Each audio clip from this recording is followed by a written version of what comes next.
E aí, turma, tudo bem? Bem-vindos a mais uma investigação da nossa série. Olha só, a ideia hoje não é ficar decorando um monte de conceito difícil e chato, não. A nossa missão de hoje é urgente, totalmente fascinante e literalmente salva vidas. Nós vamos entender juntos como enfrentar os fenômenos extremos da natureza usando a melhor ferramenta que a gente tem em mãos, a pesquisa científica. É quase como uma missão de herói, só que o nosso grande superpoder aqui é o conhecimento. Bora lá?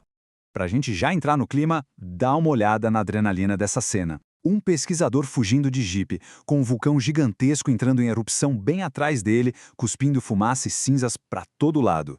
Essa é a força absurda, totalmente imprevisível e até um pouco assustadora da natureza em ação. É exatamente sobre esse nível colossal de energia que a gente vai conversar.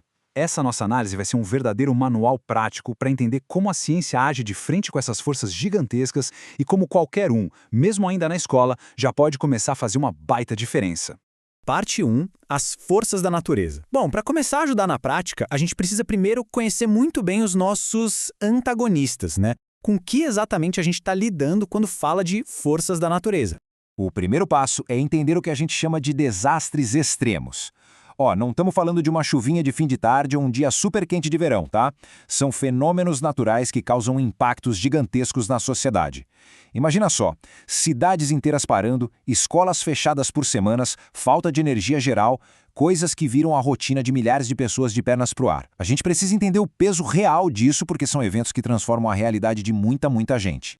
E o cardápio de ameaças é enorme. A natureza tem muitas formas de mostrar sua força. A gente está falando de enchentes massivas que cobrem bairros inteiros, terremotos que balançam prédios de concreto e secas super severas que secam rios. E não para por aí não. Tem furacões, aquele frio extremo que congela tudo, erupções vulcânicas como a que a gente acabou de ver e até tsunamis. Cada um desses eventos tem um jeito próprio de agir, o que exige da gente muito estudo e, acima de tudo, respeito. Parte 2. O poder da compreensão. Agora que a gente já sabe o tamanho do desafio, vamos mudar o foco da destruição para o nosso grande trunfo, a capacidade humana de entender as coisas. Investigar tudo isso não é só curiosidade, é garantia de segurança. Mas por que a gente precisa tanto investigar essas coisas? Bom, entender o porquê por trás dos desastres é o que permite prevenir os estragos maiores. Isso significa proteger a natureza e salvar vidas. Preparar a nossa comunidade é algo super prático. Envolve criar rotas de fuga seguras, treinar o pessoal para emergências e até inventar tecnologias novas, tipo aqueles alertas que chegam por mensagem de celular ou sirenes inteligentes. É assim que a gente diminui os danos na próxima vez que a natureza resolver mostrar quem é que manda. E para trazer isso para o nosso mundo real, saindo um pouquinho daquela ideia de filme catástrofe, tem um dado muito sério aqui. O Brasil é um dos países que mais sofre com enchentes e deslizamentos de terra no mundo inteirinho. Então a gente não está falando de uma história distante que acontece lá do outro lado do planeta, sabe? É algo que atinge o nosso país, as nossas cidades e às vezes o nosso próprio bairro. O problema está bem pertinho de casa, o que torna a nossa missão muito mais urgente. Parte 3. O kit de ferramentas do pesquisador. Já que a necessidade de pesquisa é real, a gente precisa das ferramentas certas. É aqui que entra um tal do método científico. Pensa nisso como as fases de um videogame que a gente precisa ir desbloqueando. Fase 1. Escolher o tema. A gente não pode investigar tudo de uma vez só, então precisa escolher um desastre bem específico para focar, tipo alagamento ou seca. Fase 2. Formular um problema. Na prática, é criar uma pergunta muito clara e instigante para a pesquisa tentar responder. Sem uma boa pergunta para guiar os passos, a investigação acaba se perdendo no meio de tanta informação. Querem ver um exemplo bacana de como isso funciona na prática? Dá uma olhada nessa pergunta. Como as enchentes afetam a minha comunidade? Sensacional! Ela funciona perfeitamente porque é super específica e foca na realidade local da pesquisa, em vez de tentar abraçar o planeta inteiro de uma vez. Uma pergunta boa assim serve de bússola, facilitando a coleta de dados que realmente importam para as pessoas daquela região. Com a grande pergunta pronta, a gente parte para a busca de respostas. Mas uma dica de ouro. Organização é tudo nessa hora. Separar as anotações e os dados por tópicos facilita demais a vida. E tem outro detalhe mega importante. A regra de ouro da ciência. Usar fontes diversas. Quanto mais lugares diferentes e confiáveis a gente consultar, melhor e mais resistente fica a nossa pesquisa. Parte 4. Conectando os pontos. Coletou os dados? Legal. Agora a gente entra na fase de análise, que é onde a mágica científica realmente acontece.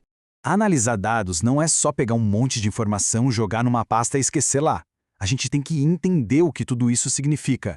Primeiro, examinando tudo com super foco.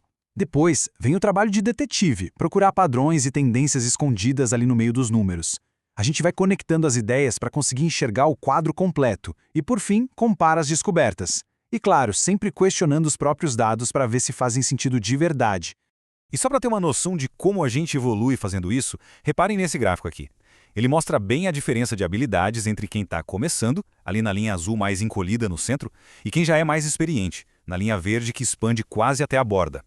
Coisas fundamentais como coletar dados mais rápido, interpretar informações complexas e, principalmente, saber comunicar os resultados vão crescendo de um jeito absurdo conforme a gente pratica.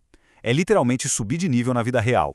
Aí, para fechar a pesquisa com chave de ouro e chegar naquelas conclusões incríveis, o caminho é super direto. Número 1, voltar lá na pergunta inicial, que é a bússola do projeto. Número 2, responder ela usando estritamente os dados que acabaram de ser analisados, sem espaço para "eu acho que". E 3, fazer um resumão caprichado dos principais aprendizados. É com esse passo a passo simples que a boa ciência se consolida e pode ser ensinada para outras pessoas. Parte 5. Entrando em ação. Finalmente! Chegou o grande momento de pegar todas essas ferramentas, esse conhecimento todo, e colocar a mão na massa no mundo real. E para tirar as ideias do papel e criar projetos palpáveis, a gente tem recursos excelentes e muito acessíveis. O primeiro passo é bater um papo com os professores na escola. Isso sempre ajuda a estruturar o trabalho.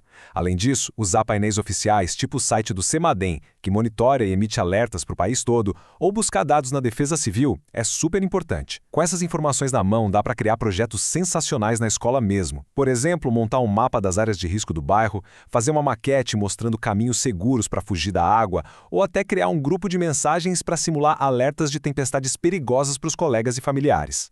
Para encerrar nossa investigação de hoje, fica um desafio no ar para todo mundo pensar. Observando aí o ambiente ao redor, quais desastres naturais são os mais comuns e ameaçadores na região? A cidade sofre mais com enchente nas ruas principais, com aquele deslizamento depois da chuva forte, ou com secas super demoradas? A partir disso, que tipo de projeto de pesquisa daria para começar a fazer hoje mesmo, na escola, para entender e proteger a comunidade de forma ativa? A jornada científica está só no começo e as possibilidades de ajudar são infinitas. Fica a reflexão para todo mundo e até a nossa próxima investigação.